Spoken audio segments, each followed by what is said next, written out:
Welcome to 5 Books for Catholics, where an expert selects and explains 5 outstanding books in some aspect of Catholic life, doctrine, or culture.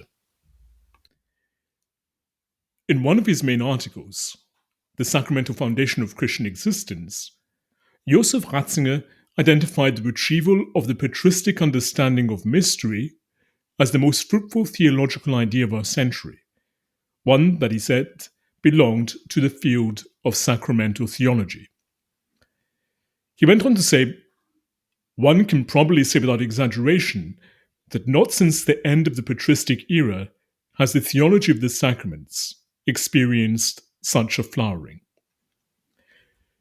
Nevertheless, he also noted that the Church was currently undergoing a crisis in its understanding of the sacraments.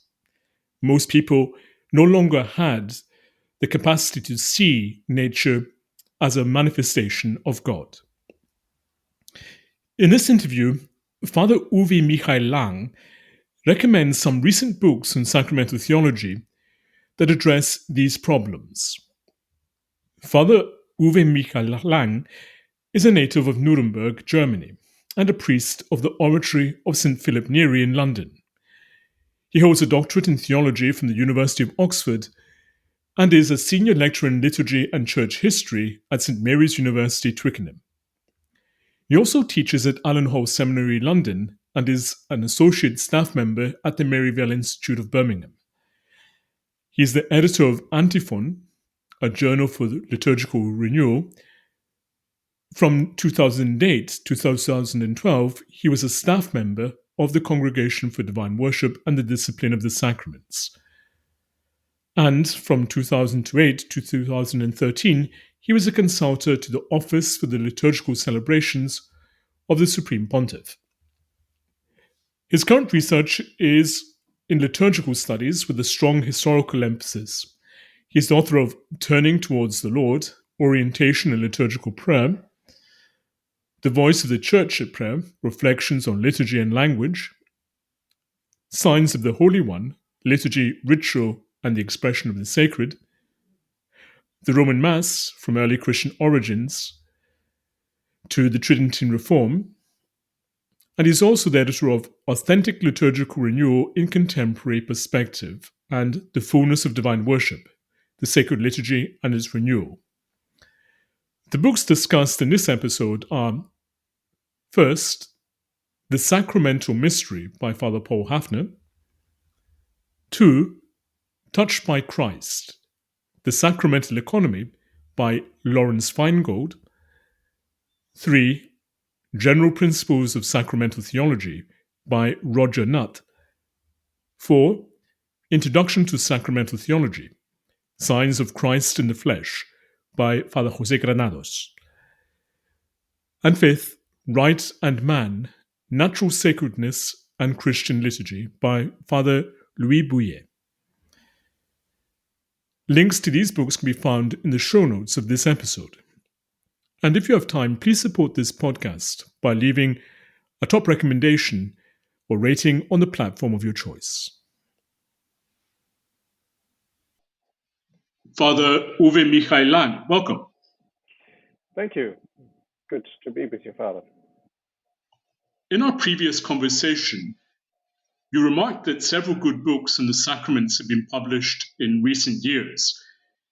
In this interview, we'll discuss some of them. However, the backdrop to these books are the current debates within the Church on the sacraments. The Church defined dogmatically its teaching on the sacraments over various councils in the Middle Ages and above all at the Council of Trent.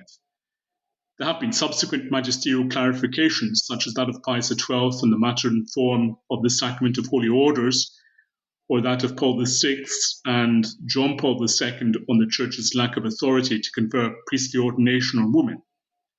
Apart from these recent magisterial clarifications, it seems that most of the major issues have long been settled. So, do the more recent publications in sacramental theology add anything substantial that was not already covered by the handbooks that circulated prior to Vatican II?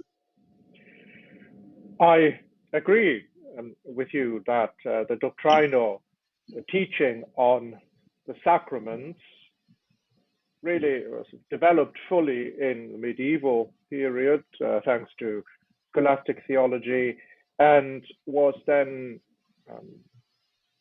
really formulated in an authoritative way by the Council of Trent. So, in that sense, there is not so much new in sacramental theology, but as far as the sacraments are concerned specifically, so the seven sacraments, but when it comes to general sacramental principles and general sacramental theology, there have been some very interesting and significant developments in recent years.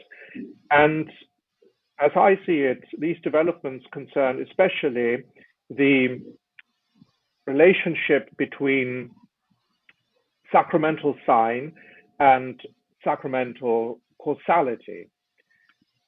Now, already in the patristic period, in the early church, you get a strong sense in various church fathers that the sacraments are efficacious for the salvation and sanctification of souls, of human beings. So, in other words, the sacraments work. They have Christ's promise attached to them. They offer, covenanted grace, so to speak. Then in the Middle Ages, especially with St. Thomas Aquinas, that general doctrine of the sacraments received a very profound and intelligible or theological expression. So St. Thomas actually can define a sacrament as the sign of the holy thing so far as it makes men holy. So sacraments are sacred signs, but they also convey grace.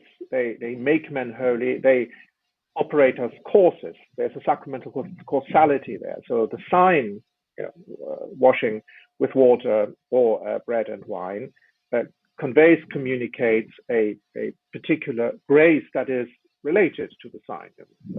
Physical washing with water, invisible washing of the soul from original sin and all personal sin. And so St. Thomas managed to keep these two aspects together, sign and cause. Now, in the Protestant Reformation, the causal dimension of the sacraments was very much challenged, and a number of Protestant reformers questioned or outrightly denied precisely the working of the sacraments with causal efficacy. And so the Council of Trent and above all post-Tridentine theologians zoomed into that particular aspect of sacramental theology and emphasized sacramental causality, and perhaps were not always sufficiently sort of paying regard to the symbolic value of the sacraments, their sign value, and the intimate link between that sign value and sacramental causality. So in the 20th century there, you have a number of theologians who try to recover precisely that sign value of the sacraments and reformulate really the essentially Aristotelian understanding of sacramental causality. Karl Rahner or later Louis-Marie Chauvet, to sort of redress the balance. But I would argue, and many other theologians also argue, that the sacramental theology that comes out of these efforts, Rahner, Chauvet, is not robust enough. Actually, does not sufficiently account for how the sacraments work.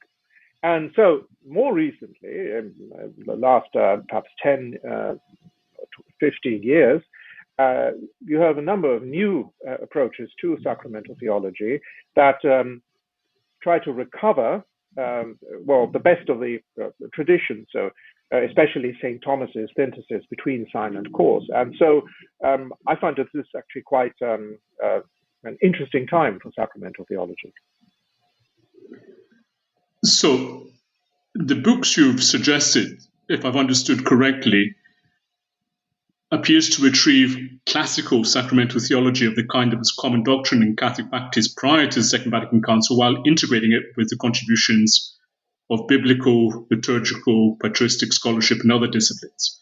Each appears to follow, therefore, what Benedict XVI called a hermeneutic of renewal in continuity rather than a hermeneutic of discontinuity and rupture. Is that an accurate assessment? I would agree, yes. And as you just mentioned, the efforts of Karl Rahner and Louis-Marie Chauvet to recover the sacrament's characters as sign. That brings us into the debates that there were following Vatican II. What were the main theological debates over the sacraments since the Second Vatican Council?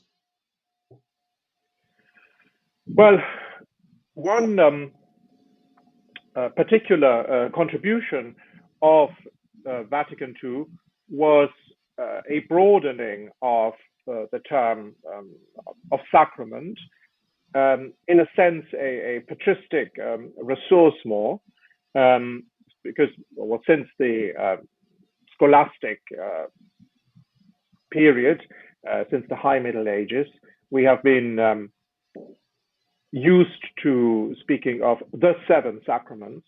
But if you look at earlier texts, both church fathers, but also liturgical texts, a lot of these texts are still in the Roman Missal, there's a broader use of sacrament. There's not such a precisely defined use of the word sacrament. And so you have a kind of recovery of that broader use to some extent, especially when Vatican II, Sacrosanctum Concilium, and also Lumen Gentium speaks of the church as a sacrament of salvation.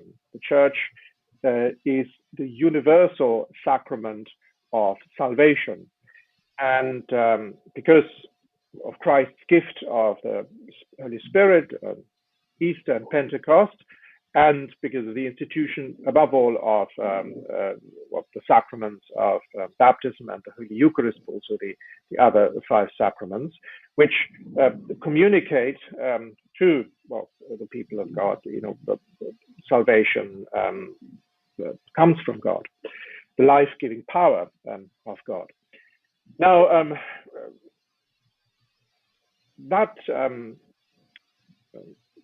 idea of the church as a sacrament of salvation spurred a theological debate about how to relate this idea with the seven sacraments of the Catholic tradition.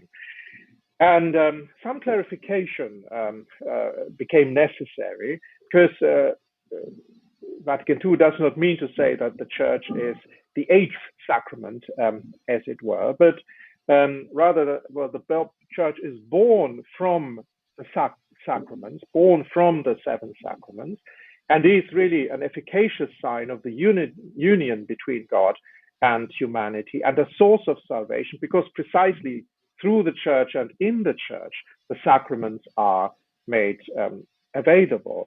So St. John Paul II actually made some important clarifications in his apostolic exhortation of the sacrament of penance, where he explains that the church is said to be a sacrament because she is, as it were, created by the seven sacraments. The sacraments give supernatural life to the church, and it's the sacraments that make the church an instrument of conversion and reconciliation between God and humanity. So in that sense, the church is the sacrament, and even perhaps a primordial sacrament, as I think Karl Rahner argues. But it's important, there's a kind of theological debate about this, but I think John Paul II pretty much said and affirmed that the church was really sort of born of the sacrament, above all of the Eucharist. So hence the title of his last encyclical Ecclesia de Eucharistia, so the church sort of lives, is born and formed of the Holy Eucharist. Prior to Vatican II, the sacraments were often covered most extensively in seminary textbooks on canon law and moral theology. Such books considered in detail the conditions required for their valid, licit, and spiritually fruitful celebration. Naturally, priests have a far greater responsibility than the laity to know about all these matters. Nevertheless, do any of the books you've selected, besides covering the theology of the sacraments, also cover, to put it this way, the casuistry and practical aspects of the administration of the sacraments?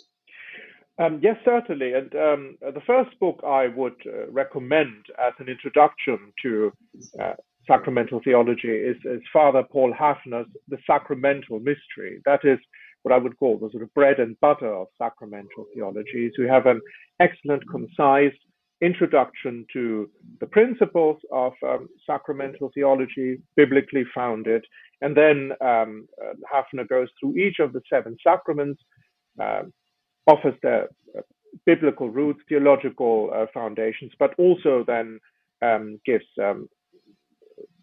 liturgical, practical explanations. Who is the minister? In what condition should you approach the sacrament? How should the sacrament be administered, and so on. And earlier we mentioned that there was 2 sorts of ways of approaching the sacraments: the hermeneutic of renewal and continuity, and a hermeneutics of discontinuity and rupture, as Benedict XVI named these 2 approaches. Do proponents of theological revisionism propose or hold any central theses on sacramental theology? I suppose a very influential author in 20th century sacramental theology was Karl Rahner. And I have to say I have some sympathy for Rahner's project as far as I understand it. Rahner wanted to reformulate classical systematic theology, dogmatic theology, which was based on an Aristotelian Thomistic philosophical foundation. Rahner wanted to reformulate that in what he considered the dominant philosophical idiom of his day, and that was post-Kantian, post-Heideggerian existentialism, really.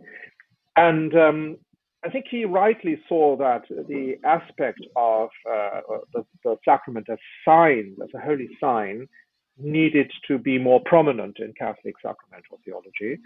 And so he proposes to understand sacramental causality, how the sacraments actually work, under the category of what he calls intrinsic symbol, which is a sign that manifests the deeper identity of a thing. So the symbol, we often have a very superficial understanding of symbol, but Rahner tried to argue that actually a symbol properly understood manifests something that belongs to the being, to our very being. And so he saw the sacraments as kind of signs that manifest what the church already is, namely the presence of Christ's grace. And I think there is certainly something to be said for that. At the same time, Rahner's sacramental theology is very much tied up with his understanding of the incarnation, the church, grace, what he calls the supernatural existential. Essentially, if I understand him correctly, it means that always and everywhere in human existence, there's already the presence of grace, of divine grace. That is also the foundation for his later theory of the anonymous Christian. So I think it becomes really unintelligible in Rahner's theology what particular contribution that the sacraments make to the workings of that grace, what the sacraments add to the supernatural existential that is already at work. And I think that is a great weakness in Rahner. So the necessity of the sacraments, the church teaches the sacraments are necessary for salvation, doesn't find an appropriate place in his theological system. And then you had, in the wake of Rana, schools of theology that developed really this idea, and you had a very weak theology of the sacraments as a result. As faith in search of deeper understanding of the Word of God, fides credens intellectum, theology must always draw on reason's understanding of creation and so on philosophy to some extent. St. Thomas Aquinas draws on Aristotle's analysis of causality to explain the sacraments. During the 20th century, on the other hand, various Catholic theologians have drawn on contemporary philosophical schools such as phenomenology and personalism to elucidate the sacraments. You've already spoken a little about Karl Rahner, but there was also, for example, Schillebeeck's Christ, the Sacrament of Encounter of God, which draws on phenomenology, or Cormac Burke has drawn on personalism. How successful have these attempts to draw on contemporary philosophy to elucidate the sacraments been? I think one needs to distinguish here. I think some of these approaches have genuinely enriched our understanding of the sacraments. Certainly, the Cormac Burke's work, especially I think his work on marriage. Also, I think Chauvet's understanding of symbol and sacraments rightly sort of reclaims a dimension, the symbolic dimension, the sign dimension of sacraments, which has been perhaps a bit at the margins of sort of pre-conciliar Catholic sacramental theology, because there was very much a focus on causality. But I think the difficulty is that such approaches that really emphasize the character of symbol and sign are somewhat disconnected from causality. Now, for St. Thomas Aquinas, that it was easier to hold these things together because of his Aristotelian foundation, especially the fourfold Aristotelian causality. Now,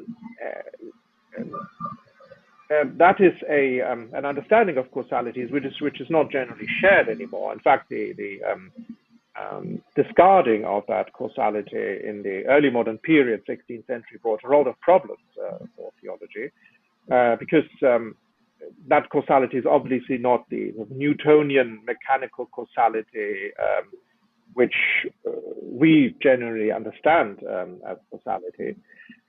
So, recovering that synthesis of sign and causality is a